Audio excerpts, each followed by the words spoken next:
In a role-playing game, the character named Ako asks Rusian to marry her. Unfortunately, Rusian flatly refuses. Ako then asks why Rusian turned her down. Rusian explains that he has decided never to fall in love again. Ako understands but continues to insist on marrying him. Rusian wonders if Ako is even listening to what he just said. Ako assures him that she is listening. That's why she is being so bold. She believes that if Rusian marries her, it will be more enjoyable. Rusian is puzzled by Ako's confidence but still declines. At that moment, the Alley Cat Guild is in action defeating mobs. Their members include Rusian, Shmuin, Ako, and the guild master Apricot. Rusian prepares to attack with his sword. Fortunately, the shield he carries deflects 2 arrows shot by enemies. Rusian signals Schwein to attack. Schwein leaps and slashes his sword at the 2 archers, making them disappear instantly. Meanwhile, Rusian faces one mob but is soon overwhelmed and knocked back. Seeing this, Ako quickly heals him excessively, causing 3 enemies to surround her. Terrified, Ako is about to be attacked when Rusian suddenly strikes the mobs, telling Ako to retreat while healing him. Unexpectedly, the number of mobs in front of Rusian increases.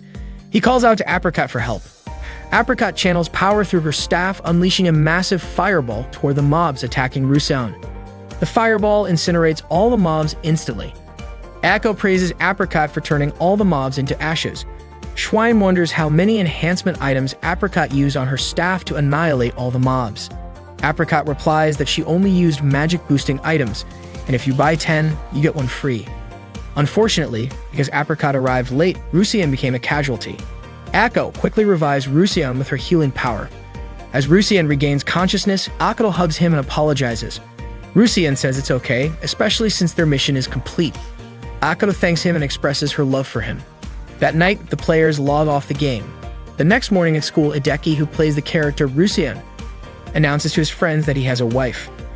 So remarks that Hideki changes wives every 3 months. Ryu asks if Hideki means a waifu. Takumi inquires if there are any anime recommendations for that season. Hideki suggests the historical anime Dogra Magra. So calls Hideki a true maniac, and Takumi even dubs him an open otaku. Hideki doesn't mind as he still enjoys it. Suddenly, Akane calls Otakus disgusting. Nanako tries to calm Akane down. Hideki explains that there are various kinds of otakus like liquor otakus, flower otakus, and others around the world. Akane insists that regardless, Hideki is still disgusting. Hideki's friends agree with her. Hideki can't believe how harsh his 3 friends are. Shortly after, their teacher, Yui, announces that there will be a morning assembly and asks all students to head to the gym. All the students hurry to the gym. While in the hallway, So tells his friends that Maeda from class 3 confessed to a female student and was flatly rejected. So suggests that Hideki might be a good match for a short, twin-tailed girl like Akane. Hideki says that if Akane were a tsundere, someone who is initially cold but gradually shows affection, he might be interested. But in reality, Akane is just stone cold. Akane turns and threatens to seriously hurt Hideki later. Hideki is startled and stops in his tracks, accidentally bumping into a girl from another class, Ako. Hideki quickly apologizes and a shy Ako runs away. During the assembly in the gym, Hideki steals glances at Ako, who turns away whenever she notices him looking. That morning, the student council president, Kyo, welcomes the students at the opening ceremony. After school, Hideki quickly returned to playing his online game. The game Hideki and others played was an online RPG called Legendary Age Orlais for short. While some features required payment, it was free to play, attracting many players who could explore the same world simultaneously. At that moment, Hideki was controlling his in-game character, Rusian, battling mobs. He alerted his guildmates to prepare for an attack. However, his 3 friends were engrossed in conversation, leaving Rusian to fend off the mobs alone. Ako shared with Schwein and Apricot that Rusian had given her a ring, claiming it would boost her resistance. Meanwhile, Rusian was defeated by the mobs due to his friends' inattentiveness. Later, Rusian and his friends gathered at a cafe. Ako asked how Rusian was doing. He replied that he wasn't okay, and that most of it was Ako's fault. She couldn't attack properly, heal the mobs instead, and was too busy chatting. Rusian mentioned that he died multiple times because of Ako's mistakes. Ako apologized, noting that fortunately, Rusian's level was high enough to mitigate the impact. She then clung to Rusian's arm. Schwein pointed out that tanking was the armor mate's job, so even if Rusian died, it wouldn't affect him. Rusian retorted that if their attacker were more competent, there wouldn't be any issues. Apricot mentioned she could eliminate everything as long as she had expensive cash items to enhance her magic. Schwein and Rusien jokingly called her a pay-to-win player. A year had passed since Rusien and Schwein, Apricot, and Aiko formed the Alley Cat Guild. They'd experienced many adventures together, growing close and enjoying each other's company. Aiko was Rusien's in-game wife. Although their marriage was just within the game, Rusien couldn't refuse her persistent proposals. In reality, Hideki struggled to interact with girls, yet in the game he had a wife. Aiko began talking to herself, and Apricot commented that Aiko and Rusien seemed inseparable that day. Rusien explained it was because Aiko wouldn't let go of him. Schwein teased them, calling them a new couple. Rusien emphasized that it was just a game, not real life. Schwein mused that perhaps Rusien couldn't get married in real life, so he sought solace in the game. Rusien was offended by Schwein's remark. Aiko interjected, suggesting that Schwein should just die, stating that normies should perish, and that associating with them brought bad luck. She believed such people were a blight on the world. Schwein clarified that he wasn't implying that and wasn't interested in romance. Rusien gently reminded Aiko not to project her disdain for normies onto their friends. Suddenly, Aiko lamented that Rusien had rejected her feelings repeatedly, causing her stress and shortening her lifespan. She mentioned proposing 10 times and being rejected each time, wondering why Rusien was so unwilling to marry her. Rusien suggested they revisit the beginning of their conversation. Aiko apologized and pleaded with Rusien not to divorce her. Schwein wondered why Rusien didn't just accept Aiko's proposal. Rusien explained that in-game marriage wasn't something he favored, especially since it was just a game, not reality. Schwein teased that perhaps Rusien couldn't marry in real life, so he sought refuge in the game. Rusien was irked by Schwein's comment. Aiko then revealed that Rusien had previously proposed to someone in Legendary Age. Rusien was surprised Aiko divulged that information. Apricot urged him to share more. Rusien recounted that he once confessed his love to a female character in-game, only to be flatly rejected. To his shock, the girl revealed she was actually an older man in real life, just curious about playing an online game. Since then, Rusien had been wary of online relationships. Hideki had learned his lesson. He would never trust that a girl in an online game was actually a girl again. Hearing his story, Schwein and Apricot burst into laughter. Apricot even joked that Rusien's past was dark, but still a memorable part of his teenage years. Rusien couldn't help but regret it. After all, the girl he confessed to was really cute, had great taste in gear, and was practically a role model for female characters. That experience left him so traumatized that he quit his previous guild and played solo for almost a year. Eventually, he came to a conclusion. As long as a character looked cute, he would accept it, even if the player behind it was actually a guy in real life. What mattered was that the cuteness made his gaming experience enjoyable. Aiko then asked if Rusien was mad at her for revealing his past. Rusien said it was fine. It was just something that happened online. Aiko then told him she truly loved him. Hideki was taken aback but quickly calmed himself to avoid getting too caught up in his feelings. Apricot suddenly realized why Rusien had been rejecting Aiko all this time. But Rusien insisted that it had nothing to do with real life. Aiko was Aiko in the game. Aiko then blurted out that she was actually a bookworm girl in real life. Schwein was confused as to why Aiko would admit something like that in a public chat. Even Rusien agreed it was a bit too much. Then out of nowhere, Apricot declared that she was a high school girl. Hearing that, Rusien refused to believe it, especially since Apricot used high-end cash items. Schwein and Aiko also didn't buy it. To prove it, Apricot suggested they meet up offline for the first ever in-person gathering of the Alley Cat Guild. That day, the members of the Alley Cat Guild gathered near the train station. Hideki messaged the others, letting them know he was standing by a large tree in front of the station. Not long after, a girl approached him and called out Rusien. Shocked, Hideki hesitantly admitted that he was indeed Rusien. The girl introduced herself as Aiko. Seeing the real Aiko for the first time, Hideki was completely stunned. Meanwhile, Aiko, realizing that the guy in front of her was really Rusien, got so excited that she immediately clung to him. Hideki quickly told Aiko to stop calling him Rusien in public. Suddenly, Akane appeared and asked if Hideki was Rusien. Hideki was shocked. Akane was also a guild member. Aiko asked if the two of them knew each other, but before they could answer, Kyo showed up and greeted them. Akane immediately called Kyo student council president, but Kyo corrected her, saying that at that moment, she wasn't the student council president, she was the guild master of Alley Cat Apricot. Kyo instantly recognized Rusien and Aiko, who was still clinging to him. That meant Akane was actually Schwein. Akane quickly protested, telling them not to call her Schwein in real life. The group then headed to a cafe for their first offline guild meeting.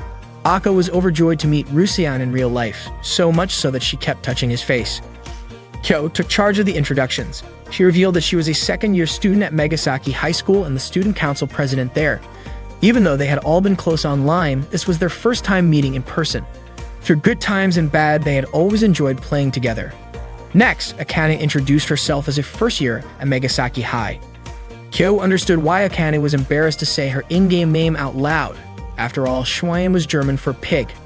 No girl would want to introduce herself as pig. It turned out that Akane had chosen the name Schwein without knowing its meaning. She just thought it sounded cool. She then blamed Kyo for not telling her sooner. Kyo had always assumed it was just a joke. In the end, Akane begrudgingly accepted the name Schwein but warned everyone, if anyone called her pig, she would chop them into pieces. Hideki had introduced himself as Rusian, and it turned out that saying his character name out loud was pretty embarrassing. He introduced himself as a first-year student at the same high school as Kyo. He also admitted that he didn't participate in any extracurricular activities, had no particular talents, and that his only hobby was playing online games. Next, Ako introduced herself, saying that she was also a first-year student at the same high school as everyone else. To everyone's surprise, her in-game character name was the same as her real name. Akane and Hideki were both shocked that someone would actually use their real name for a game character. Ako admitted that she didn't join any extracurricular activities and didn't have any friends at school. In fact, she even mentioned that sometimes when she went to school, she became the center of attention. Everyone was surprised to hear that. Hideki reassured her, saying that all of them were her friends. Ako was grateful and said she was really happy to have friends she could talk to. Hideki then brought up that Akane was actually quite popular since she was confessed to by a third-year student the other day. Ako immediately called Akane a pleb and Kyo agreed. Akane admitted that she rejected the confession because she had no interest in dating anyone. Hideki then asked if Maeda, the guy who was popular among the girls, wasn't her type. Akane reasoned that if she had a boyfriend, she would have less time to play online games. Akane then turned the question around and asked Hideki if he would reject someone if they confessed to him. Kyo and Ako immediately responded that of course he would. Hideki said that they were all way too honest. Ako then shared her idea on how to solve this issue.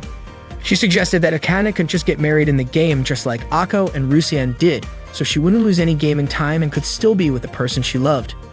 Akane found the idea disgusting.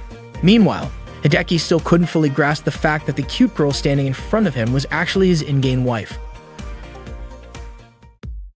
That day, the members of the Alley Cat Guild gathered offline for the first time at a cafe. After introducing themselves, they continued chatting casually.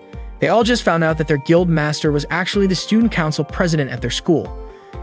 Akane mentioned that Kyo was actually the daughter of their school principal. Kyo then revealed that her father was also the owner of the school.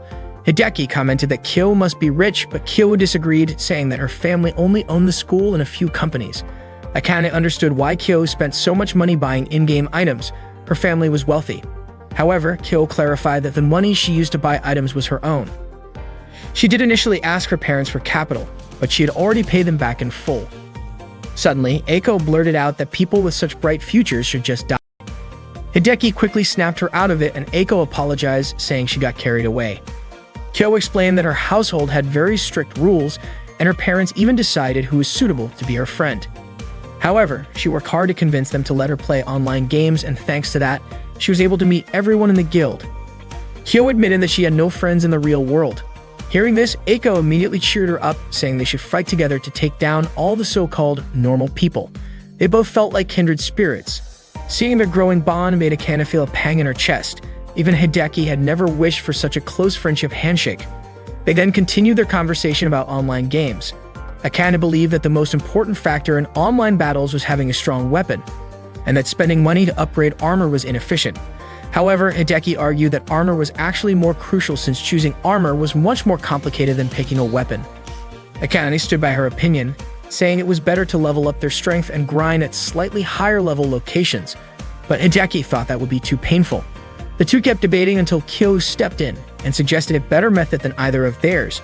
But instead of listening, Akane and Hideki told their rich player guildmate to stay out of it. Ako said that if she were to spend money, she would rather buy clothes so she could just let everything go and allow herself to be defeated. Of course, Hideki and Ako didn't agree with her at all. Kyo pointed out that since Ako was their healer, she also agreed that improving defense was important. Unfortunately, Rusian always ended up dead before Ako could heal him. Hideki argued that since Rusian was their main tank, he could take care of himself. He even joked that their healer was unreliable, which is why armor was important. Akane and Kyo had no counter-argument, so the discussion ended there. After leaving the cafe, Hideki apologized for initially assuming that everyone in the guild was male. Kyo was surprised, pointing out that she had mentioned it in the game, but Hideki hadn't believed her. Akane even remarked that Hideki's face instantly darkened when he saw them in person. Hideki had always thought that the game and real life were separate, but he realized that he genuinely enjoyed meeting everyone. He also came to understand that his in-game friends were actually impressive in real life as well. Akane immediately cringed at his words, calling them disgusting. Whether in-game or in real life, Akane's reactions were always the same. Kyo also thought that Rusian was just as cold toward girls in real life as he was online. Akane warned Hideki that she wouldn't forgive him if he acted overly familiar with her at school. Seeing how close Hideki and Akane seemed, Ako quickly clung to Hideki. Akane reassured her not to be jealous, saying she had no intention of stealing Ako's husband. After that, they all went their separate ways. As Hideki walked with Ako, she asked him if he had initially thought she was a guy too. Hideki admitted that he had actually thought she was an old man. Ako was shocked. She had told him she was a girl, so why hadn't he believed her? And why had he accepted her marriage proposal if that was what he thought? According to Hideki, even if Ako were a guy, it wouldn't matter to him. That statement shocked Ako. Hideki didn't mean it the way Ako thought, since the game and real life were two different worlds. Even if Ako was a guy in real life, in the game, Ako was still Ako. Ako then said that meant Hideki didn't care about age, gender, or anything else and liked her simply because he liked her. Hideki admitted it. Ako was delighted and said she wanted to be with Hideki because he was Rusian. She'd also said that even if Rusian wasn't a guy her age or someone different from what she imagined, she would still truly love him. Hideki thanked Ako, and for a moment, he almost got carried away, but he quickly reminded himself that the game and reality were different. He then urged Ako to head home since it was getting dark. That night, Hideki went back to playing online games. Rusian managed to defeat the enemies and Apricot and Schwein praised him. Rusian felt like playing the game was just as fun as before. Schwein mentioned that Ako's healing was still a bit slow, but he didn't mind. Apricot reassured Ako that sometimes, no matter how hard they tried, they wouldn't get results. Rusian also told Ako not to worry too much. At worst, he'd just lose some EXP from dying repeatedly. Ako apologized to Rusian, while Schwein and Apricot laughed at her. After the battle, they gathered at the bar. Kyo said she would log off since she had things to take care of at school the next morning. She also joked that if they saw her at school, they could call her master as much as they wanted. Schwein refused outright. Ako also wanted to leave to take a bath and go to sleep. Hearing the word bath, Rusian imagined something. Schwein teased him, asking what he was thinking about. Schwein then told Ako not to forget to wash off her sweat in the tub. Suddenly, Rusian said that Ako probably didn't even sweat because she wasn't a pig like Schwein. Schwein got angry at being called a pig. She warned Rusian that if he acted too familiar with her at school, she'd slice him up like a pig. Rusian promised not to say anything and to keep acting the same because the game and real life were separate. Schwein also reminded Rusian not to get too lovey-dovey with Ako, saying she'd feel bad if weird rumors about him started spreading.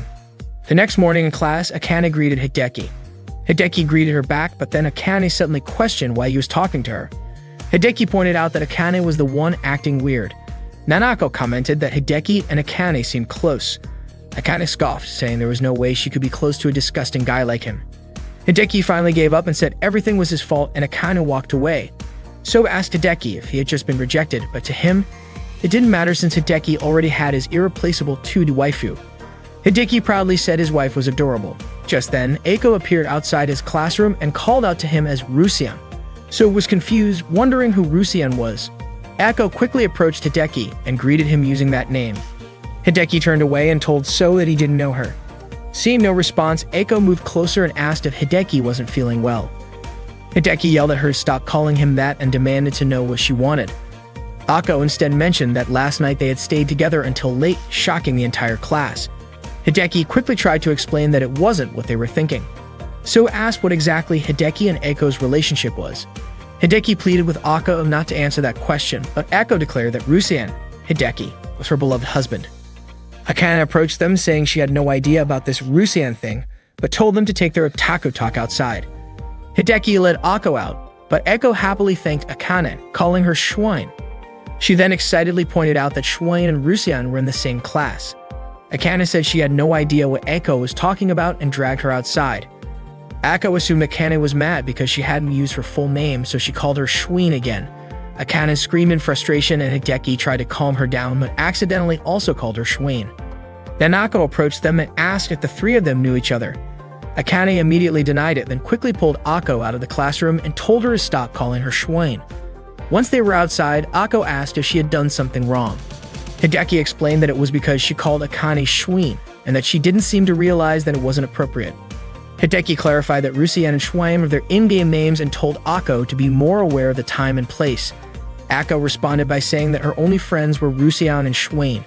Hideki reiterated that the game world and the real world were different. Akane then questioned whether she and Shuin weren't friends just because they always played and chatted together. Akane didn't mean it that way, but her response made Akane sad. Akane suddenly realized that she and Rusian were nothing more than strangers who had no real connection at all, even though she loved him and had even married him. Overwhelmed by the realization, Eiko started crying. Akane and Hideki discussed how to handle the situation, and Hideki suggested just going along with it for now. Akane laughed and reassured Akane that she was an important member of their guild and also their friend. Akane, still crying, insisted that it was all a lie. However, Hideki told her that she was still Akane, and in the game, she was his beloved wife. Akane clarified that what they meant was that they just didn't want to use their in-game names in real life, especially at school, where Akane was known as someone who didn't play games. Akane then asked how she should address them. Akane told Akane to call her Akane, just like everyone else. Akane hesitated and asked if they were still friends, to which Akane reassured her that they were. Hideki then told Akane to call them Hideki. At first, Hideki addressed Akane by her last name, but Eiko requested that he call her by her first name instead. She added that if he refused, she would just keep calling him Rusian. Left with no choice, Hideki agreed. Hearing this, Eiko immediately hugged him, saying that this was exactly why she loved him so much. Akane then asked if she was allowed to talk to them at school. Akane said it was fine as long as it wasn't about online games. But Eiko refused, saying she had nothing else to talk about besides games. Akane suggested that she could talk about anything she wanted while they were playing. Akane also pointed out that, as her husband, Hideki should spend time with Akane when she was free. Akane then asked Hideki if he would spend time with her. Hideki agreed, but only on the condition that she wouldn't call him Rusian or talk about being his wife. Akane hugged Hideki again, saying he was truly on her side. Suddenly, their teacher, Yui, reminded them that class was about to start. The three of them quickly returned to their classroom. Later, Eiko told Hideki that she had made him a lunchbox and invited him to eat together. Hideki was surprised and asked why she did that. Akane simply replied that it was because Rusian was her husband. Akane teased Hideki, saying he was probably thinking the same thing she was. Hideki immediately countered, saying he already knew what Akane was thinking. Eiko just couldn't distinguish between the game world and real life. During the lunch break, the three of them went to the student council room to see Kyo and explain everything. Akane told Kyo that Eiko couldn't differentiate between the game world and reality and even went as far as making lunch for her husband. Kyo commented that making lunch for one's husband was normal if they had been together for a long time, fallen in love, and eventually gotten married. However, she also noted that in an online game, she wasn't sure if Akane had actually fallen in love with someone whose real name and face she didn't even know. Akane quickly denied this, explaining that she knew Rusian, they always chatted, and their hearts were connected. To her, it was a pure kind of love, more genuine than what ordinary people had. Kyo admitted that Akane had a point and noted that Akane truly loved Hideki for who he was. However, Hideki argued that everything happened inside a game, where appearances and stats were different, and where he was always paying attention to Akane. Of course, that would make Akane think about him more. Akane strongly disagreed, pointing out that sometimes she played without Rusian, but whenever that happened, everyone else would leave her behind. Rusian, on the other hand, was always by her side, no matter how many mistakes she made. Forgetting things and doing things, that's exactly why Akane loves Rusian so much. Akane sarcastically wished them a happy life together and was ready to leave. Hideki tried to stop her, but Akane just called him a maniac. Not willing to take that insult, Hideki started arguing with her. Curious, Eiko asked Kyo what a maniac was, and Kyo explained that it referred to a game-obsessed guy who was desperate to find a girl. Suddenly, Hideki proposed an idea they needed to change the way Akane thought. They had to help her understand that the game world and the real world were two separate things. Akane asked how they were supposed to do that, and Hideki explained that they needed to show her that Rusian in the game and Hideki in real life were two completely different entities. Kyo then suggested that Eiko should join an extracurricular club focused on modern communication through online gaming. She invited them all to visit the club room, where she would be the club president. The club members would be Hideki, Akane, and Ako, and their activities would mainly involve playing online games after school and meeting up during their free time. Akane and Hideki found the idea strange, but Eiko was completely amazed by Kyo's initiative. Akane wasn't interested and decided to go home, saying that to her, online gaming was just a hobby. Kyo challenged her by asking if she wasn't rejecting relationships because it would cut into her gaming time. She then pointed out that if Akane simply added 2 extra hours to her gaming time, she could increase her progress significantly. Akane insisted she wanted to live a normal student life at school. However, Kyo warned her that if she fell behind in level, Schwein wouldn't be able to play with them anymore. Intrigued, Hideki was drawn in by the high-performance gaming PCs designed specifically for online games. They kept pressuring Akane until she finally agreed to join, on the condition that she could use the computers however she wanted. Kyo then orchestrated all of this as a way to highlight the differences between the game world and real life. By playing the game while being physically together in the same room, the contrast between reality and the game would become more apparent. Ako, however, was skeptical and said she didn't think it would change anything. But Hideki argued that she was being too naive and this experience would break the illusion she had built around herself. In response, Ako declared that she would prove her love for Rusian was the purest love of all. That night, Hideki logged into the game again. Rusian was looking for the others, who still hadn't joined the party yet. Suddenly, he ran into a familiar face, the cat-eared girl character who had once rejected his confession of love. That day, Rusian ran into Nekohime, the cat girl who had once rejected his confession. Nekohime greeted him cheerfully and said she was happy to see that he was still playing the game. She had been worried that he might have quit. Rusian realized once again how cute Nekohime appeared, despite knowing that in reality, he was actually a guy. Rusian admitted that the incident back then had been a valuable lesson for him. It made him firmly decide never to mix up the game world with real life because the two were completely different. Nekohime laughed at his words. Rusian then asked if she hadn't logged in for a long time. It turned out that Nekohime had been busy with work, and just that day, some friends had been talking about the game in real life, which made her decide to log in again. She was really happy to meet Rusian once more. The next morning at school, Eiko suddenly showed up in Hideki's classroom. Surprised, Hideki asked her what she was doing there. Ako simply replied that she had come to greet her master. Hideki immediately reminded her that such things were only acceptable in the game world and didn't apply to real life. He firmly asked her to stop. He pointed out that calling him master sounded more like a servant addressing a lord rather than something between a married couple. Ako then tried calling him darling instead, but Hideki still ignored her. He told her that kind of thing was still inappropriate since Ako had not yet earned the right to say it. Their conversation quickly became the center of attention in Hideki's class. Nanako turned to Akane and asked if Hideki and Ako knew each other in the game, but Akane pretended not to know anything about it. Not long after, Ms. Yui, the teacher, entered the classroom and greeted the students.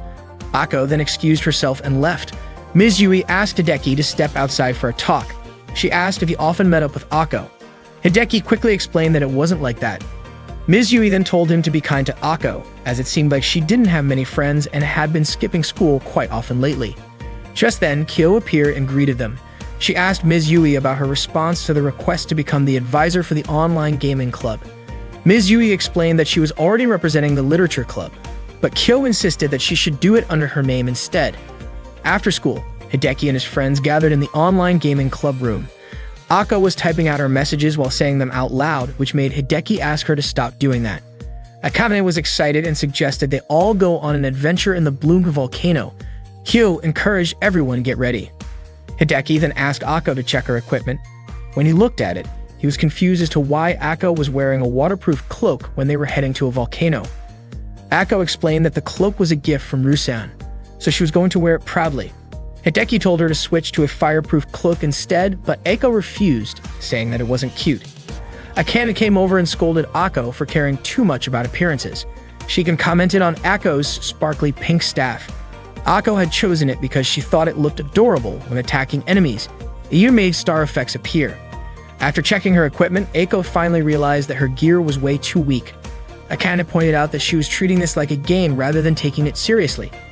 Hideki offered to lend Ako his staff of virtue, but she revealed that she already had one. Hideki insisted that she should use it. Meanwhile, Kyo was simply laughing at their funny conversation. Soon, their game characters arrived at the volcano. Akko sulked, complaining that her new cloak wasn't cute at all. Just then, a monster appeared.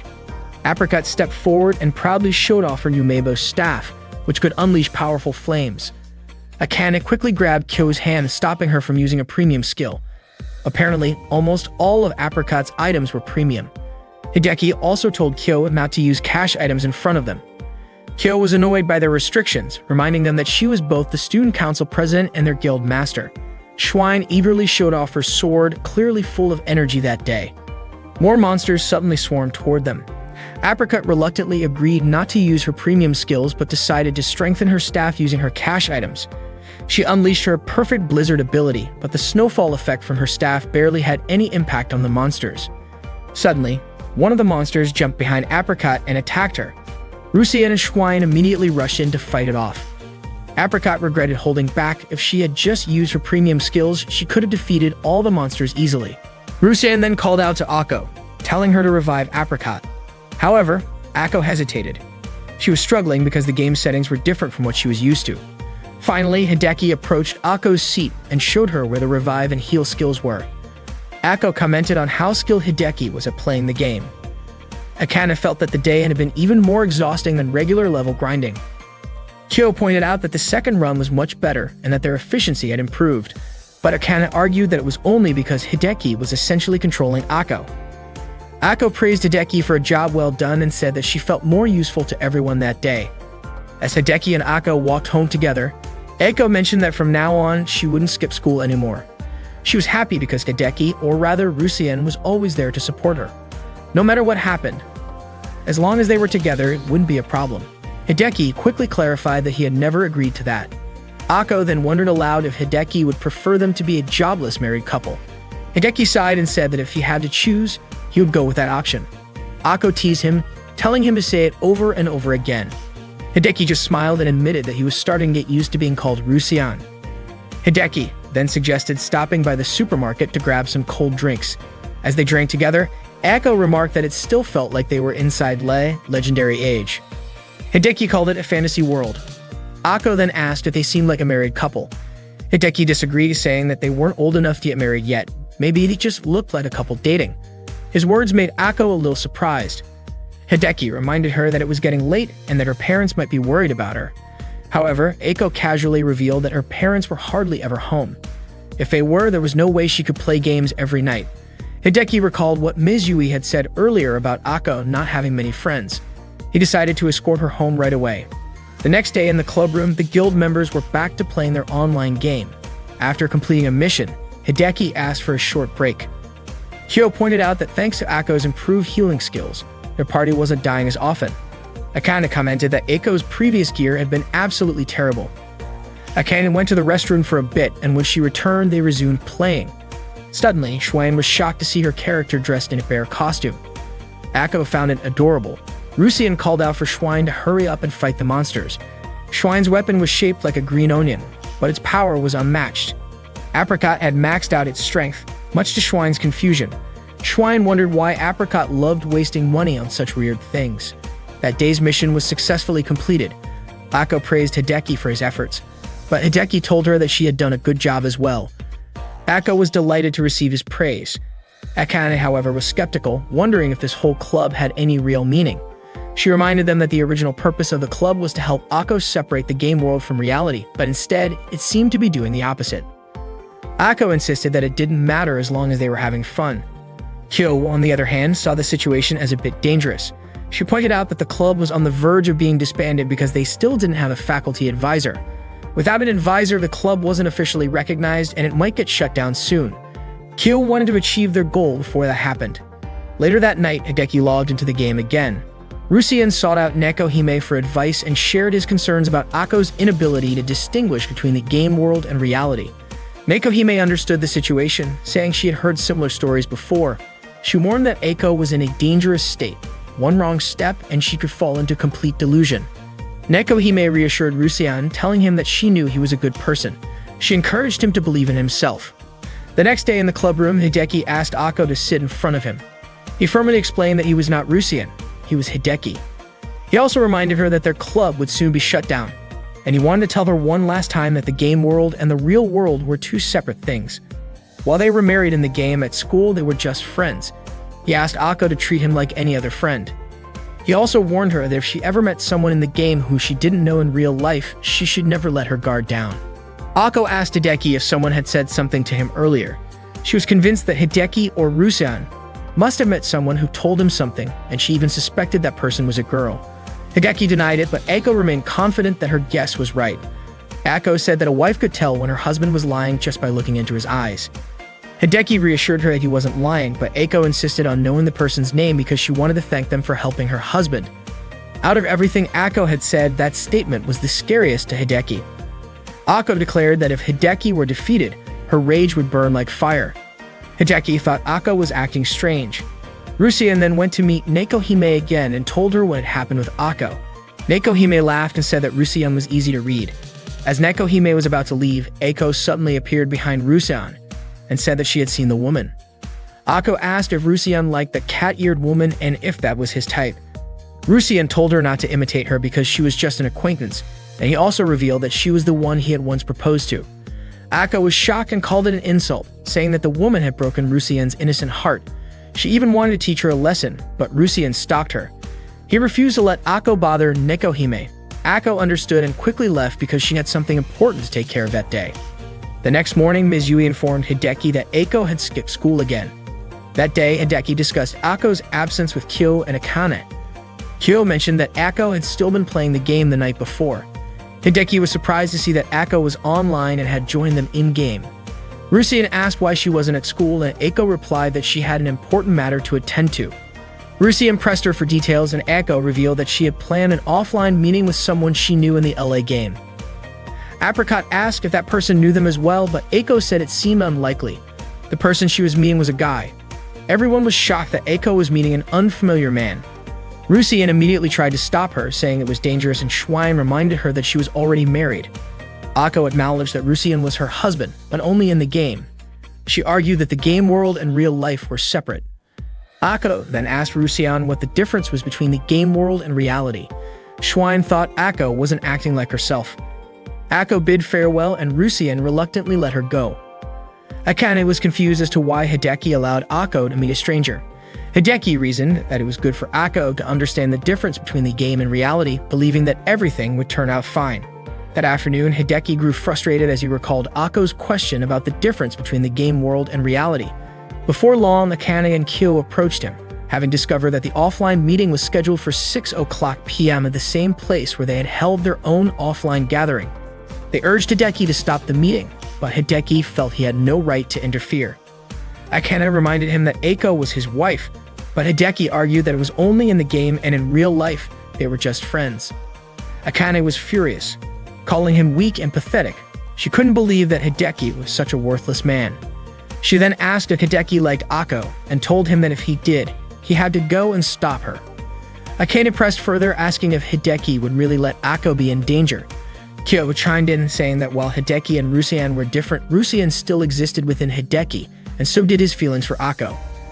Hideki said that it was something he couldn't accept because after meeting the real Akko, talking to her and touching her, he actually started to like her. At that moment, Hideki wasn't worried about Akko in the game, but rather Akko in the real world. He was very concerned and didn't want her to get hurt. Akane then told Hideki to hurry and go. She turned to Kyo and said that both Akko and Hideki were such troublesome people. Hideki ran as fast as he could to find Akko. When he arrived, he called out to her and said that as her husband, he did not approve of her meeting an unfamiliar man. He admitted that the game world and reality were different, but even so, Akko was still his wife in the game. Suddenly, Ms. Yui appeared and was shocked to learn that Rusean was actually Hideki. But what was even more surprising was that Akko then announced that Nekohime was actually Ms. Yui. Hideki, taken aback, exclaimed that Nekohime was supposed to be an old man. However, Akko was certain from looking into her eyes that Nekohime was indeed a woman. Ms. Yui then admitted that she was Nekohime. She had spoken to Akko and Lei the day before. Hideki couldn't believe that Nekohime was actually Ms. Yui, which meant that he had once proposed to his own teacher. Ms. Yui apologized for causing confusion with her Hode status in the game. Akko, still upset, accused Ms. Yui of toying with Rusean's heart. Calling her a witch, she immediately charged at her in an attempt to avenge Rusean. Ako swung her staff, but seeing this, Hideki quickly stepped in to protect Ms. Yui. Ms. Yui reacted swiftly, striking Ako on the neck, causing her to fall. Kyo and Akane arrived just in time to witness everything. The next day, Kyo informed everyone that Ms. Yui would be the advisor for their modern communication club, which focused on online games. Akane felt relieved that their club wouldn't be disbanded after all. Ako was still upset and declared that she wouldn't let that woman get near her husband ever again. Hideki sighed and told Ako to reflect on her actions, reminding her how lucky they were that yesterday's incident didn't blow out of proportion. Ms. Yui agreed to be the club's advisor, but on one condition. All members had to attend school as regularly as possible. Ako reluctantly agreed. They were all happy that they could continue playing online games together. Ako then asked Hideki to come to her house to meet her parents, but Hideki refused. Ako then asked if she could go to Hideki's house instead and meet his parents. Annoyed, Hideki reminded her once again that the game world and reality were completely different. That day, Hideki told a story about what happened after Rusian was rejected by Neko Hime. For a long time, Rusian was heartbroken and played solo. Eventually, Rusian approached a guild intending to join them. Someone there said he would interview him first. The man first asked why Rusian wanted to join their guild. Rusian explained that playing solo had been lonely and he thought that by joining a guild he could dedicate himself entirely to the game. The man then asked what Rusian did in real life. Rusian replied that he was a high school student. The man pointed out that since Rusian needed to log out for meals and showers and couldn't log in at night, he might not be a good fit for their guild. He mentioned that the usual grinding session lasted about 3 hours, which meant Rusian wouldn't be able to keep up. Rusian chuckled and said maybe if he dropped out of school, he could match their pace. The man then revealed that many members in their guild had already quit their jobs and school just to play games. Then the man asked Rusian if he knew about reincarnation. Rusian explained that reincarnation was when a player reached the maximum level, then created a new character while carrying over their previous skills. The man confirmed that many players in their guild did exactly that. Hearing this, Rusian realized that the guild was too intense for him, so he decided to withdraw. After hearing the story from Hideki, Ako commented that the guild sounded extreme. Hideki agreed, saying it was an intense and terrifying world, but not everything about it was scary. Just as Rusian was about to leave, the man told him that even though Rusian wasn't part of their guild, they were still fellow players and he was always welcome if he ever needed help. Suddenly, Ako said that the guild seemed like a good fit for her, as she could live just for playing online games like the people in that guild. Hideki was baffled as to why Ako, who had just started attending school again, was already thinking about skipping. Ako grinned and said that even if she dropped out and left everything behind, she still had Rusian to support her. Just then, Ako suddenly shouted in shock. She had forgotten her wallet at home. At that moment, Nanako overheard Ako's scream and saw her standing with Hideki. Ako reassured herself that it wasn't a big deal since she could just sell some unnecessary items to get enough money to buy a drink. She started mimicking the motion of pressing a keyboard as if she were in a game. Seeing this, Hideki quickly reminded her that they were in the real world, not a game. Later that day in the club room, Hideki told Ms. Yui that Ako's condition was getting worse. She still struggled to differentiate between the game world and reality, even when trying to buy a drink that morning. Hideki admitted that he had also experienced similar moments like waking up late and thinking he could teleport to school. Kyo added that sometimes when she wanted something, she unconsciously looked for a buy button. Ms. Yui was exasperated. The whole purpose of the Modern Communication Club through online games was to help Ako understand the difference between the real world and the game, but now they were all struggling with it. She even suggested disbanding the club and making them quit gaming entirely. Of course, Kyo immediately rejected that idea. Ms. Yui then told them to start their club activities and left to attend a meeting. Akane speculated that Ms. Yui must have felt burdened by the situation. Hideki admitted that everything was their fault. Kyo then called for a club meeting and proposed a new system, gacha. Akane and Hideki were skeptical, thinking it was just a waste of money. But Kyo argued that gacha was filled with hope, the kind that online players chased by spending just a little bit of money. Ako wanted to try it but didn't have any money. Kyo, convinced by Ako's enthusiasm, even offered to fund her account. Seeing that, Hideki became interested in trying it himself. He wanted to test his luck and said he would give whatever he got to Kyo. After Kyo made the purchase, she told them to begin their online game club tradition, rolling the gacha 100 times. After finishing their club activities that day, Hideki and Ako walked home together. Ako was frustrated that she didn't get a single rare item, and to her, it felt just like her real life. No matter what she did, the results were always disappointing. Hideki reassured her. saying that everyone felt the same way about their lives. Ako, however, declared that life was just a terrible game and she wanted to quit playing it. Hideki suggested getting ice cream to cheer her up, but Ako realized she had forgotten her wallet. Without hesitation, Hideki handed his ice cream to her. The next morning in class, So greeted Hideki by calling him Rusian. Takumi then chimed in, asking if Hideki's girlfriend had arrived yet. Hideki quickly clarified that Ako wasn't his girlfriend, but Ryu jokingly insisted that Ako was his wife. His friend started teasing him when suddenly, Akane entered the classroom. Hideki greeted her, but she ignored him. Nanako apologized to Hideki, explaining that Akane was just in a good mood. Hideki shrugged it off, saying he was used to it. His friends started gossiping about how Hideki was talking a lot with Nanako, and they were convinced he was cheating. They even suggested telling Ako about it. Hideki was shocked when he suddenly spotted Ako standing at the classroom door, calling out his name. After school, Hideki, Akane, and Kyo gathered in the club room. Akane referred to the computer there as a war machine, saying that if a computer ran smoothly, it deserved a powerful name. She even admitted she wanted to take it home. Kyo reminded her that it belonged to the school, so that wasn't an option. A short while later, Ako arrived looking exhausted and immediately approached Hideki, asking him to heal her. She explained that her classmates had been asking why she often visited another classroom. They suspected she had a boyfriend and were curious about what he was like. Ako felt like they were just teasing her, but Akane pointed out that in a group of girls, having a boyfriend was like having a character role. If Ako played alone, socializing would become easier. She even suggested Ako should proudly say that her boyfriend was amazing. Ako insisted she wasn't trying to hide her relationship with Hideki. On the contrary, she wanted everyone to know. However, she didn't appreciate the way her classmates spoke to her as someone who preferred to be alone. She felt like she had built walls around herself, yet they kept pushing against them, and she didn't know how to respond. Kyo, being blunt, said there was no point asking her for advice since no one in her class even dared to approach or talk to her. Suddenly, there was a knock at the club room door. Akane was shocked to see Nanako walk in looking for her. Nanako mentioned that she had noticed Akane acting suspiciously before entering the room, which made her curious about what was going on. She asked if it was a computer club. Kyo explained that it was actually the Modern Communication Through Online Gaming Club, basically an online gaming club.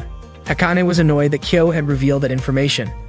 Kyo, on the other hand, found it amusing how flustered Akane was and even called her Schwein.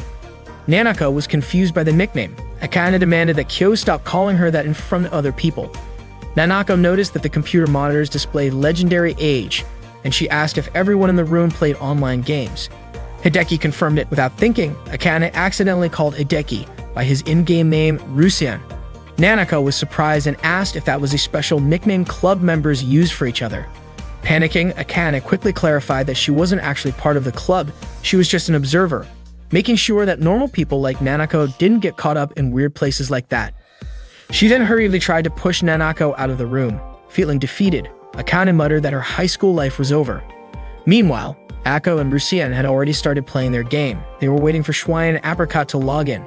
Rusian assumed that Kyo and Schwein would be joining them that day, considering how exhausted Akane had been after the earlier events. Rusian commented that just sitting around waiting was getting boring. Ako then suggested they go somewhere together. They jumped from the sky and dove deep into the ocean, admiring the underwater scenery.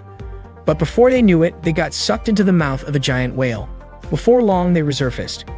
Rusian was thrilled to have ridden an airship, seen an underwater temple, and experienced being blasted out by a whale. After that, they visited the city of August. It had been a long time since they last saw so many new players around. Ako compared it to a honeymoon, but Rusian asked her to call it a date instead. Ako felt excited and asked if it was really a date, to which Rusian replied that it was just a figure of speech. Ako was happy to be walking together like this. It reminded her of the first time they met. Back then, it was a fated encounter when Ako was being attacked by monsters, and Rusian defeated them like a prince. Rusian told her to stop making things up. At that time, Ako was waving frantically like a struggling new player, and Rusian had simply asked if she was okay. Then Ako asked how to log out of the game, and Rusian had explained how to do it. The next day, Ako started following him everywhere, and that was how things actually happened. Ako called that love. Rusian told her not to confuse stalking with love. Ako then asked if her husband was doubting his wife's love. Rusian said Ako's love was so intense it made him feel suffocated. The two of them went to an inn. As they entered the hallway, they saw two people in a room staring at each other on a bed. Akko asked Rusian why they were looking at each other like that, but Rusian couldn't answer. Akko pointed out that since she and Rusian were a married couple in the game, it was totally fine for them to do what couples normally do in the game. In other words, they could have romantic chats. Rusian hoped Akko wouldn't suggest things like that, but Akko insisted that they should be able to express their feelings to each other. Akko then gave an example of a romantic chat, Rusian slowly touching her with his fingers, causing the muscles in her back to melt from the sensation.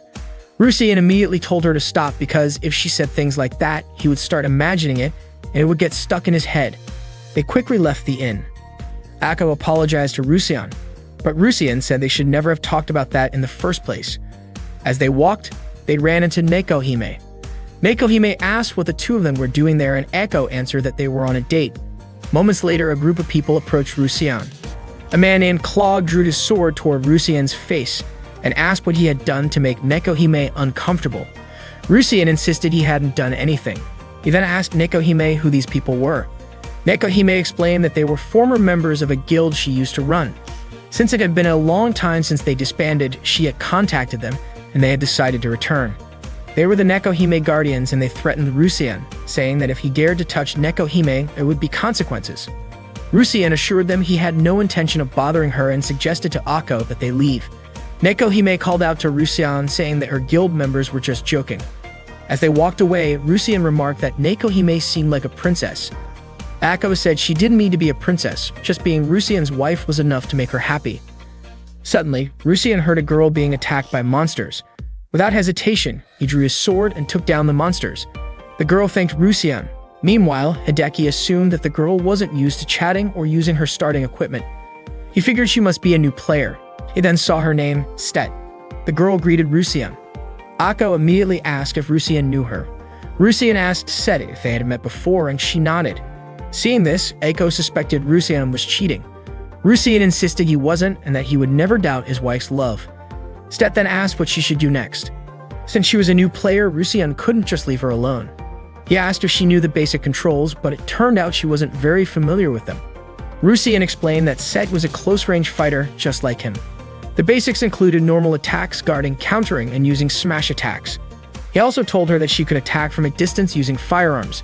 The key to combat, he explained, was to start with normal attacks, then guard when the enemy was about to strike. When faced with a close-range skill, she should use counterattacks. And when the enemy's defense was down, she should use a smash attack. The next day in the club room, Akane looked really excited. Akko asked if something good had happened to her. Akane happily shared that Nanako had promised not to tell anyone about what happened yesterday, which meant her high school life was safe.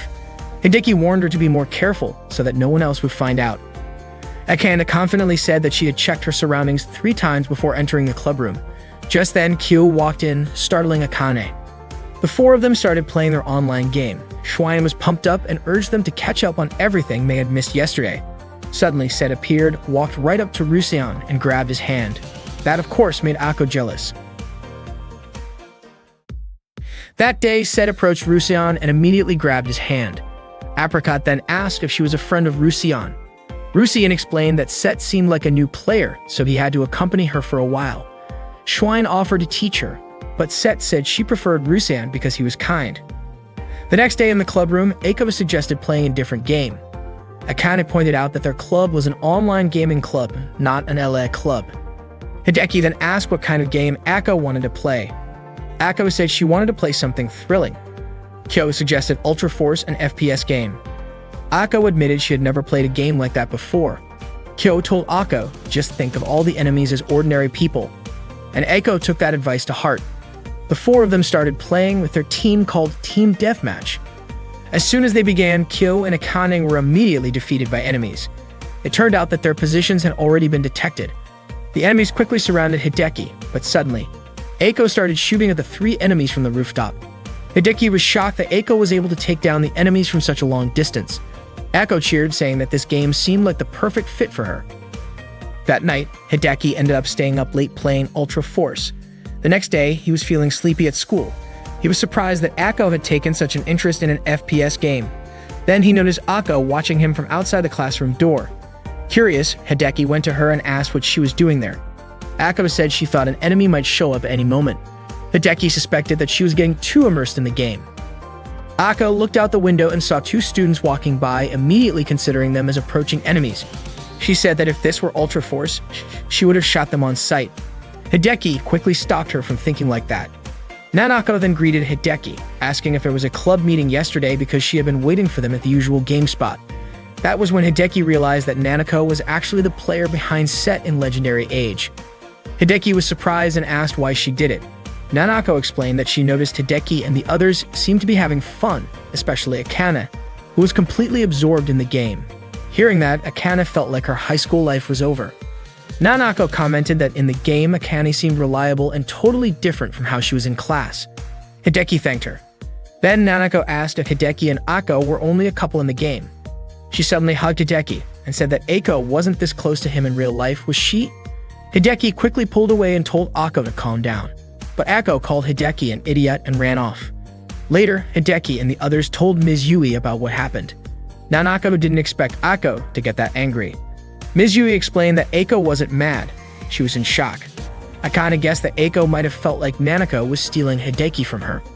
Nanako assured them that she had no interest in Hideki whatsoever, not even a little. Akane pointed out that if the situation hadn't involved Ako, it wouldn't have turned into such a big deal. Nanako then suggested they visit Ako at her house. Hideki thought that would only make her more stubborn. Ms. Yui advised them to give Ako some time. Maybe after cooling down, she would think more rationally, and then they could figure out what to do next. During class, Hideki, Akane, and Nanako still couldn't stop thinking about Ako. During club hours, Ms. Yui told Hideki and the others that most problems arise from misunderstandings. Hideki said that if they just explained everything to Ako, the issue should be resolved. Akane admitted that she had no idea what else to do. She had even tried calling Ako, but Ako wasn't answering. So Hideki decided to search for Ako in the online game. He called out to her and found her. Ako invited him to level up together. Rusien explained that Nanako, or rather Set, had no romantic interest in him whatsoever. Ako replied that it didn't matter anymore because she had already given up. She decided to leave the world where they weren't husband and wife. Ako declared that she would be reincarnating. She wanted to level up to the max and bet everything on her next life. Rusien had no idea what she meant by that. Ako explained that she was going to reincarnate in LA and become a new character, then be reborn as a cheerful and popular person. Ako's goal was her dream in her next life. Rusien then asked if Ako had already given up on real life. Ako wanted to drop out of school and from then on live in the game LA, saying she didn't need real life anymore. Rusien urged Ako to calm down, but Ako was already convinced that as long as she had LA, she would keep living. Rusien asked Ako not to be obsessed with this idea, but she insisted on fighting for reincarnation. Then Ako deactivated her chat. She deliberately ignored interactions, and it seemed like she was completely shutting herself off inside the game. Kyo realized that the club had backfired on them. However, Miss Yui said that wasn't the case. It wasn't that Ako was under attack, but rather that she was just closing herself off.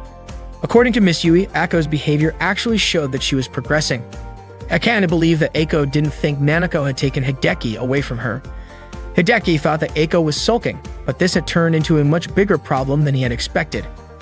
Her emotions had spiraled out of control. Miss Yui also thought the same and believed that there was one guy who understood everything and could handle the situation. Hideki was surprised that he was being entrusted with full responsibility as a student. He then asked to be allowed to handle things in his own way. That day, Akane walked home with Hideki. Akane said that Ako probably realized how slow she was, how she often daydreamed, had trouble remembering things, and quickly forgot anything she had learned. So she imagined that the players in love who gathered with her would slowly disappear from her life. But for Ako, Hideki was different from the others. In the game, when Hideki said, "Let's try again next time," that meant there would definitely be a next time. To Ako, that was the same as Hideki accepting her, even though she was useless in the real world. If Hideki was really that kind of person, then Ako would want to stay with him forever. She even happily said so. For Akane, it was the same. She felt like she could always be with Hideki. Then realizing what she had just said, Akane was startled and quickly clarified that by being together, she meant playing together, club activities, and other things. She told Hideki not to take it the wrong way. Akane then said, simply put, Hideki was stuck with her, and she was stuck with a shut-in girl who was also a gaming addict. She asked Hideki to make sure to bring Ako back to them. Hideki promised he would. Akane told him to do it in return for her. The next morning, Hideki went to Ako's house and was about to press the doorbell when Ako's mother suddenly asked who he was. Nervously, Hideki introduced himself. Ako's mother smiled and assumed that Hideki must be Ako's husband. She invited Hideki inside to talk. Apparently, Ako had already told her mother about Hideki. Ako's mother then asked if there was a problem, even referring to Hideki as her daughter's future husband. Hideki apologized and explained that he had come to visit Ako that day and had even skipped school. Ako's mother was surprised that Hideki came just to visit, even though Ako had said she wouldn't go to school. She then smiled at him and said she had to leave for work immediately. Before leaving, she asked if Hideki wanted to see Ako. According to her, after she was gone, Hideki would be the one responsible for taking care of her daughter. Hideki admitted that he wasn't ready for that kind of responsibility. However, Ako's mother really liked Hideki because she thought he was kind and honest. She then handed him the key to Ako's room. Hideki immediately went to Ako's room and knocked on her door. Hearing Hideki's voice, Ako was shocked and couldn't believe that he had actually come to her house. Hideki said that it was a sudden visit, like he had come to see her and asked her to let him in. Ako was confused about what Hideki was doing there and asked where her mother was.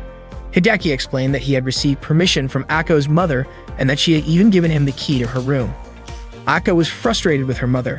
Hideki then said that Ako's mother had entrusted her future to him. Hideki said that he was coming in and wouldn't take no for an answer.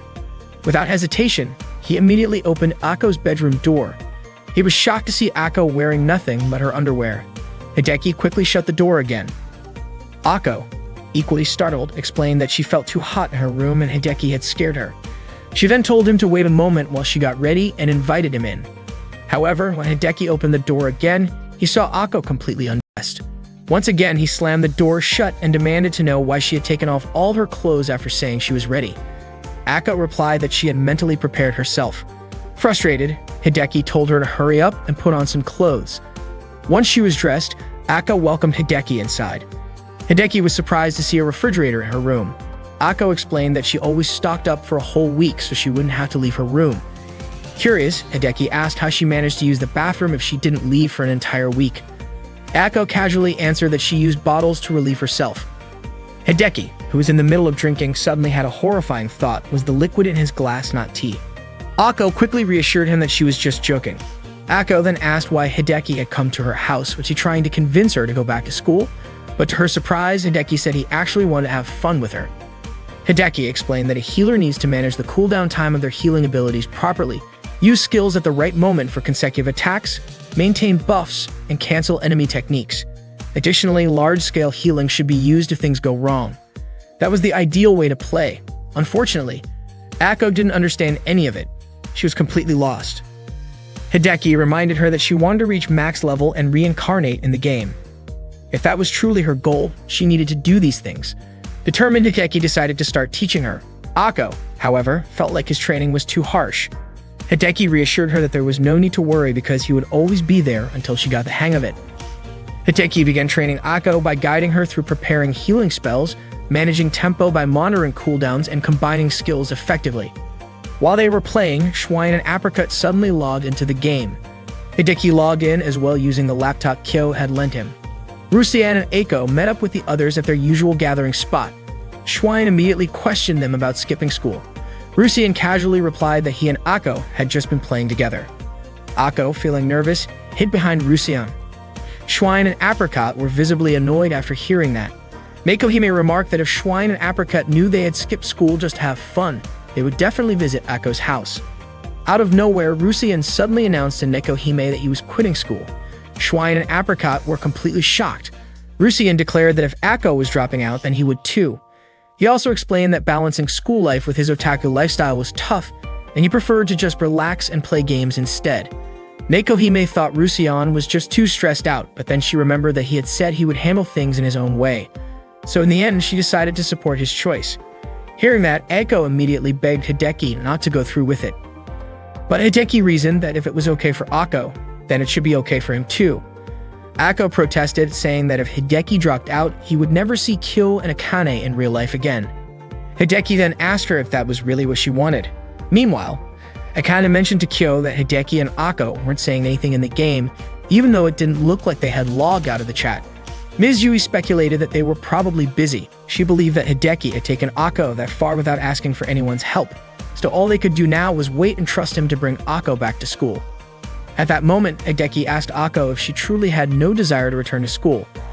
Ako admitted that making friends was hard for her, and she didn't feel comfortable in class. The situation was just too difficult, but at the same time she didn't know what else to do because for her, the only thing she enjoyed was the club activities. According to Hideki, everything about Nanako was on Ako's mind, making her feel confused. Ako then asked how Hideki knew that, and Hideki replied that maybe it was because he was her husband. Hideki asked Ako if she had fun that day. Ako said she was really happy. Hearing that made Hideki happy as well, and he asked if they should just quit school and do this every day. Hideki admitted that he used to think just having the game was enough. But ever since Ako came along, he realized that real life could be fun too. He also mentioned that even Akane wanted to be with them forever. Unfortunately for Ako, real life was just too difficult. Hideki reassured her, saying that it was okay. If she ever felt exhausted from real life, he would play with her as much as she wanted and help her find the joy she was looking for. And when she felt strong enough, she could come back to school.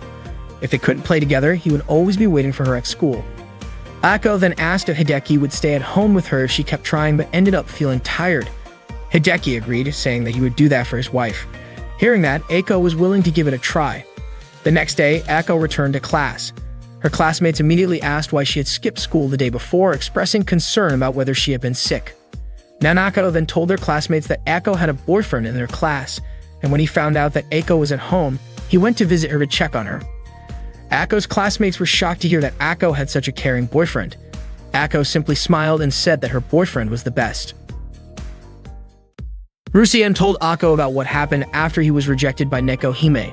At that time, Yuyun, Rusien's friend, was crying and telling him that his in-game wife, Sarah, had married someone else using a different account. To him, that was the same as cheating. Rusien said that everyone acts differently when they get married in a game. He thought that maybe Sarah just wanted the marriage bonuses. Yoon was deeply in love with Sarah, so he decided to divorce her. To Yuyun, it wasn't fair for him to be the only one suffering. So he immediately asked Neko Hime why she had rejected Rusien's proposal. It turned out there were 3 reasons. First, Neko Hime wasn't interested in getting married in the game. Second, Rusien wasn't the only one who had approached her. And third, the game didn't allow male characters to marry other male characters. Rusien was confused about why he even wanted to get married in the game in the first place. Yuyun, still fired up, declared that marriage was just nonsense and swore never to get married again. Rusien also said he wouldn't get married either. However, after divorcing both of his in-game wives, Yuyun ended up getting married a 3rd time. That was the story Rusien told Ako. Ako immediately responded by saying that she would never divorce Rusien. Rusien said the real lesson from that experience was learning how people behave in a marriage. Ako then said she loved Rusien very much. Rusien blushed and asked if that feeling was only in the game. Embarrassed, he quickly said he was going to sleep and logged out of the game. That night, Ako's words stayed on Hideki's mind. The next morning, Miss Yu was teaching Hideki's class, and they were taking turns reading aloud. After So finished his part, Miss Yui called on Hideki to continue, but she accidentally called him Rusien instead. The entire class burst into laughter. During the break, 2 of Ako's classmates were asking her opinion about outfit designs from a fashion magazine. But Ako had no idea how to respond. In the end, Nanako stepped in and said both outfits looked good. Hideki walked over to Ako, and she immediately jumped and hugged him, saying it was cruel and terrifying. Later in the clubroom, Ako explained that the models in the magazine looked like they were smugly smiling as if they were powerful high school fashion queens. She couldn't understand how people enjoyed reading those kinds of magazines. Akane told Ako to stop insulting the magazine. Hideki was surprised to find out the magazine belonged to Akane. Akane then explained that this magazine was basically like a Wikipedia for high school girls in real life. Reading it would teach Ako the basics of skincare, makeup, brand names, celebrities she should know about, and everything else she needed to live as a proper high school girl. Ako admitted that if Akane had to spell it out like that, then it must be something important. Akane added that it was just like playing an online game. If you read the guidebook first, it would be much more helpful. But Ako preferred to just jump in and play without any guides. Akane said that playing blindly was outdated. The real world was now all about teamwork, and in the endgame, parties only recruited experienced players. Ako hated endgame content. Akane told her to just accept it. There was no choice but to live in the real world. Hideki asked Akane to stop being so harsh. Kyo entered the clubroom, apologizing for being late. She was surprised to see everyone looking down and asked what happened, but they all said it was nothing. Kyo laughed and said she completely understood how Ako felt. Akane then said she would talk to Nanako and ask her to be more considerate. Hideki suggested that they help Set complete a quest that day. Ako hesitated, asking if she really had to be with Set in the game. Akane reassured her that Aiko's level in Lei was much higher than Set's, so she had nothing to worry about. They played Lei together to complete a quest. Schwein easily defeated the wolf monster. It was no challenge for her. According to Apricot, it was just a beginner's job selection quest, so the enemy wasn't anything special to them. Hideki then told Set to go to the glowing object. When Set touched it, she received the power of the sacred beast and her appearance automatically changed. Schwein congratulated her on becoming a summoner, and all she had to do was choose her pet using her summoning skill. Without hesitation, Set picked a cute dog and named it Mouton. Schwein commented, "Isn't Mouton the name of your dog at home?" They gathered at their usual spot. Apricot praised Set's choice of the summoner job. Schwein mentioned that fighting by letting a pet attack the enemy from the front while she attacked from behind in super style. Set laughed, noting how drastically Schwein's in-game speech differed from Akane's way of talking at school. Schwein told her that she'd get used to it over time. She then asked if Set had checked the guide page that had been given to her. Set had read it, but she still didn't understand it. Whenever she had questions, she just asked Rusian. Akane was annoyed because things had gone so terribly. Set had triggered a trap and blown them all up, then charged straight at the boss, leading to the entire party getting wiped out. Schwein told Ako to take note, saying, "This is just like real life. This is what happens when you don't know what you're doing." Ako nodded, realizing she didn't want to end up like that. Set then asked why everyone seemed so relaxed when final exams were coming up soon. With that, Kyo decided to suspend club activities until the exams were over. The club room would be closed until the exams were finished, and she told everyone to study properly. Akane was surprised at how calm and composed Kyo seemed, but it turned out Kyo had always been a top student. Kyo also reminded them that once the exams were over, a long summer vacation awaited them. Akane and Hideki were curious if they would have any events during summer break, but Kyo simply said that they would definitely look forward to it. Ako then asked if she could still log into the game from home during exam season. Kyo left that decision up to each person, saying they would need something to help them relax after studying anyway. That afternoon, Hideki and Ako walked home together. Ako mentioned that with club activities suspended, their consecutive lunches would be interrupted, meaning she wouldn't have to go to school anymore. Hideki insisted that she still needed to come since her attendance was already at the limit. It turned out Ako had only been coming to school because of the club. Hideki warned her that if she failed her exams, the club would be disbanded, so she had to try her best. Ako started thinking she was going to school for the club, but the club was created for school. It felt like an endless cycle.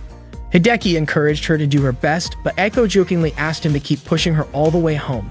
Ako then mentioned that summer was coming soon, but Hideki reminded her that they had final exams first. He asked if she was ready, but Ako simply said that her dream was to become a housewife. Hideki then asked how her midterm exams had gone and guessed that she had probably failed all of them. Later at home, Hideki worried that if Ako had to take remedial lessons, he wouldn't be able to confess his feelings to her. Suddenly, his younger sister Mizuki asked what he was thinking about. Mizuki asked him to help her study, and that gave Hideki an idea he could teach Ako too. Without hesitation, Hideki left Mizuki behind and rushed out. In the game, Rusian told his friends that he had decided to tutor Ako, thinking it would be an effective method. Ako was then forced to study in the game, with Rusian teaching her some of the material for the finals. At that moment, he was helping her with Japanese, making sure she could write properly using kanji. Ako was getting sick of Japanese class, even the kanji characters in her head were starting to dance around. Next, Schwein was going to teach her math. For Ako, math was a nightmare, so she tried to run away, but Apricot blocked her with an ice wall. Ako felt like the game she was playing was cruel and bizarre. She was being forced to study like crazy inside a game. Schwein told her to stop complaining since they were all there to support her. No matter what, they had to make sure Ako passed. Ako said she didn't care about the first semester. If she failed, she could just take remedial classes during summer break. But that Nekohime informed her that the teachers were busy with entrance exams for new students, so they wouldn't have time to hold remedial classes for first years. Nekohime advised Ako to focus on Japanese if she didn't like math. Hearing Nekohime say that, Ako felt like she was back in remedial class with Ms. Yui. Nekohime reminded her that in the game, she wasn't a teacher, she was Nekohime. Set asked Rusian if Nekohime was really a teacher in real life, but Rusian told her not to ask and just focus on listening to the explanation. Ako admitted that when she saw difficult sentences, her head started spinning. Nekohime emphasized that essays were really important. The next day, the modern Japanese final exam began. The students started working on their test papers and Eiko's face was full of anxiety. After the final exams ended, Hideki and his friends played their online game. Ako looked completely exhausted and restless. Schwein told her to hang in there. Nekohime revealed that she had checked Ako's answer sheet, and surprisingly, Ako had passed. She didn't need remedial classes or extra lessons, all thanks to everyone's efforts. Rusien praised Ako, and she excitedly invited everyone to go leveling up together. But Rusien stopped her, pointing out that she still looked dizzy and needed to log out and get some sleep. Apricot reminded her that just because exams were over, it didn't mean she could start skipping school. Ako left first and went straight to bed. Nekohime also logged out because she had reports to prepare. Apricot and Schwam were about to log out too, but Rusien stopped them, asking for advice. He told them that he wanted to confess his love to Ako and asked what they thought. Seeing that both of them were completely silent, he repeated himself. Apricot admitted that they were just unsure of how to respond since he had brought it up so suddenly. Rusien explained that summer break was coming up and they wouldn't see each other outside of the game, so he wanted to create some special memories of his youth during the summer. Unfortunately, neither Apricot nor Schween gave him any real advice. They just told him they supported him but didn't want to get involved.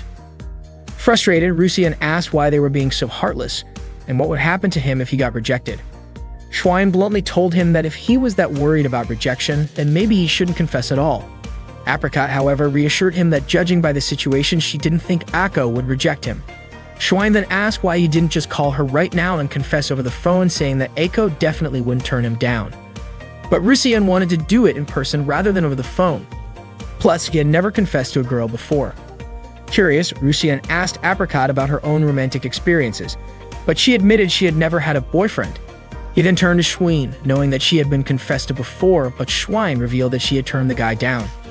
She said that if Rusien needed advice on how to reject someone, she could help, but otherwise, none of them had any experience in love. Schwein then suggested that they should all put their heads together and figure out the best way to confess in a way that would make any girl happy to hear it. That day was the last day of school before summer vacation. As the student council president, Kyo gave a speech to the students marking the end of the school term. She expressed her hope that during summer break, all the students would continue to take pride in being students of Megasaki High School. In front of the class, Ms. Yui wished that summer vacation would be meaningful for everyone. As Hideki was chatting with his friends, Ako suddenly called out to him and invited him to the last club meeting before break. So teased Ako, saying that he would be lonely without being able to admire her beauty for an entire month. Surprisingly, Ako's response was quite blunt. While in the club room, Hyo announced that there would be no club activities during the summer break. However, the Alley Cat Guild would continue as usual. Kyo hoped that all the members would enjoy their time playing online games. She then announced that the online gaming club would be holding a camping trip that week. Kyo reminded them that what online gamers needed most was money to buy premium items, but more importantly, they needed to take care of their health. The camp would be held outdoors, so she asked everyone to prepare themselves accordingly. Miss Yui also agreed to accompany them.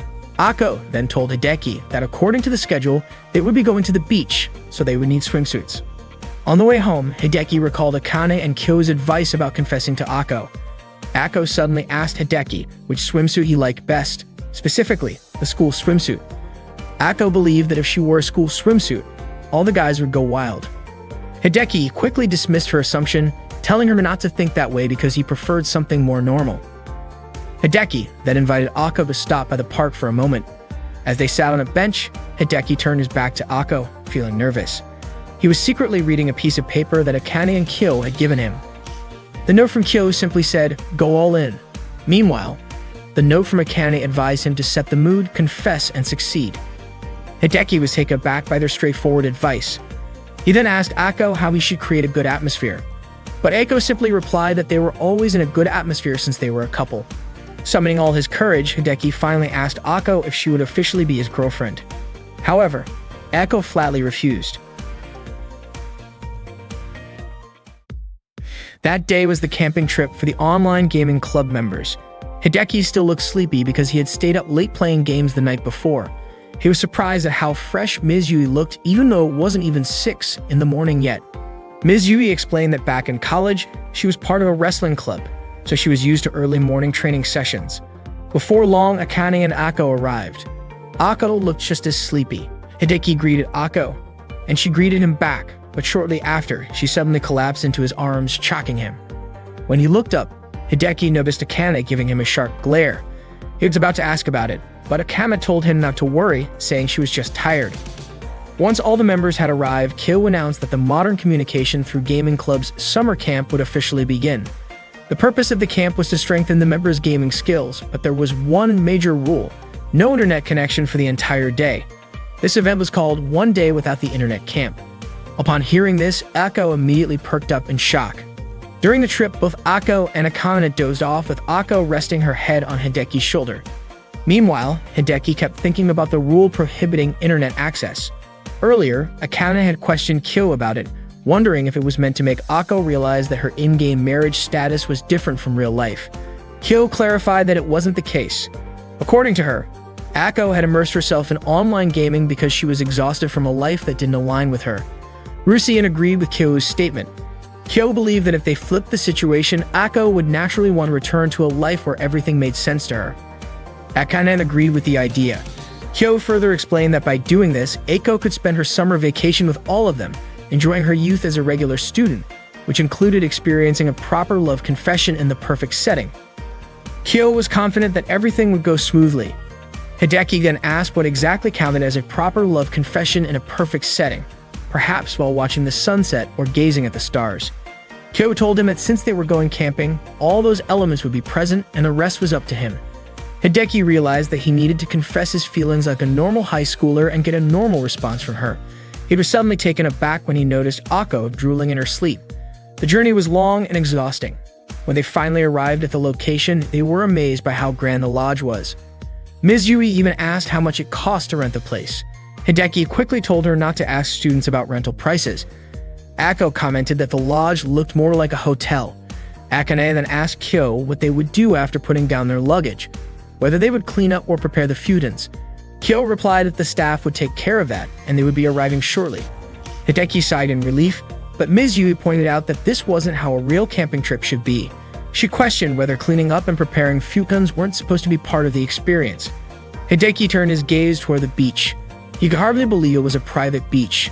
Not long after, Ako called out to Hideki and ran toward him. He turned around only to be surprised by Ako wearing a swimsuit. She apologized for making him wait so long. As Hideki stared at her, Ako started feeling a bit self-conscious. Hideki quickly apologized and asked where the others were. Ako told him they were still changing. She said she had come to him first because she thought he might feel lonely being by himself on the beach. Hideki continued to look at Ako, making her feel embarrassed. He reassured her that she didn't need to be so shy. Ako admitted that when she picked out the swimsuit, she thought it looked great, but now that she was actually wearing it, she couldn't help but feel flustered. Hideki told Ako that she was really cute and encouraged her to be proud of herself. Ako smiled at his words and thanked him. They gazed at each other, but suddenly, Akane shouted at having suspected that Ako would come to the beach first. Kyo's original plan was for all of them to appear at the same time in their swimsuits to make Hideki nosebleed and run to the restroom, but their plan failed. Hideki, however, said that he wouldn't react like that. Akane then told Ako to put on sunscreen, warning her that she would get sunburned if she didn't. Akane applied sunscreen on Ako, making Ako giggle because it tickled. Kyo then pointed out that Hideki hadn't applied any either and jokingly offered to put it on for him, but Hideki refused. Akane and Ako volunteered to help Kyo, and the three of them applied sunscreen all over Hideki's body, making him squirm from the ticklish sensation. Hideki felt like he had been violated by the three of them. Ms. Yui then arrived and invited everyone to get ready to play in the water. Hideki and Ako lay on floaties, Akane dove underwater, and Kyo swam. After having their fill, they returned to shore. Ms. Yui was surprised by how satisfied they looked even though it was still early in the day. She was also confused about why they weren't playing together. The group didn't understand what she meant. Hideki explained with an analogy. When a new map appears in an online game, they all enter it together, but once inside, they split up. The most important thing in a new map is to find out how much EXP can be earned for leveling up, whether there are rare items, and how high the death rate is. After exploring, they regroup and share the information they gathered. They do things individually at first, but always return to each other in the end. That was their pattern. Ms. Yu was surprised and asked if that was normal for their generation. Hideki wasn't sure, but for him and his friends, it was just the way things were. After saying that, Hideki started craving an online game session, but Kill reminded him that the inn's internet access was restricted. Akane mentioned that she had enjoyed playing in the ocean and Ako was already eager to sleep in the lodge. Ms. Yuvi reminded them that they were still at the beach. She wondered why they weren't playing together and experiencing the youthful excitement of the moment. Ako admitted that she didn't enjoy things like that at all. Ms. Yuvi didn't care whether they liked it or not, whether they gave up, or whether they went anywhere at all. She insisted that they try and give it their best shot. Hideki countered, saying that if they tried a new game and didn't like it, it would simply stop playing it. Ms. Yu became frustrated and argued that the real world and the gaming world were completely different. She then firmly ordered them to do it as their club advisor. After that, they played beach volleyball together,